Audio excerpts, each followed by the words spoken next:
O'zbek shou-biznes olamidan yana bir xabar. Taniqli aktrisa Saida Rametova haqida hozirgina shoshilinch xabarlar tarqaldi. Assalomu alaykum hurmatli tomoshabin do'stlar, kanalimizga xush kelibsiz.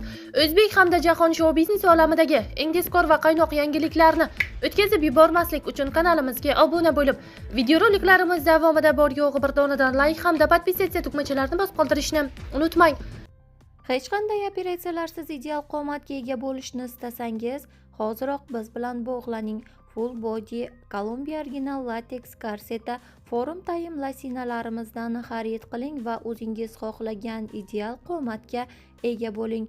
Internet tarmoqlarida juda ham keng tarqalgan full bodylarimiz ajoyib va hamyonbop narxlarda sizlarga yetkazib beramiz. Hoziroq yuqoridagi raqamlarga qo'ng'iroq qiling va biz bilan bog'laning.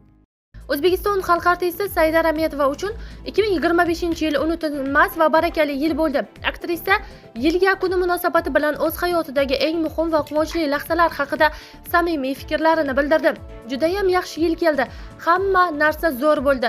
Oxiri xalq artisti unvonini ham oldim. Men o'zimni baxtli san'atkor, baxtli ayol deb hisoblayman, deydi Saida Rametova. Uning ta'kidlashicha, bu yil nafaqat ijodiy, balki oilaviy hayotida ham muhim voqealarga boy bo'lgan. Aktrisa buvijon bo'lib, katta nevarasini uzatganini alohida quvonch bilan eslab o'tdi. Shuningdek, u oilasidagi fayz va barakani ham tilga oldi. Turmush o'rtog'im 70 yoshga to'ldilar. Men esa 68 yoshdaman. Oilamiz tinch, xotirjam. Eng muhimi, ijodimiz hamon davom etmoqda.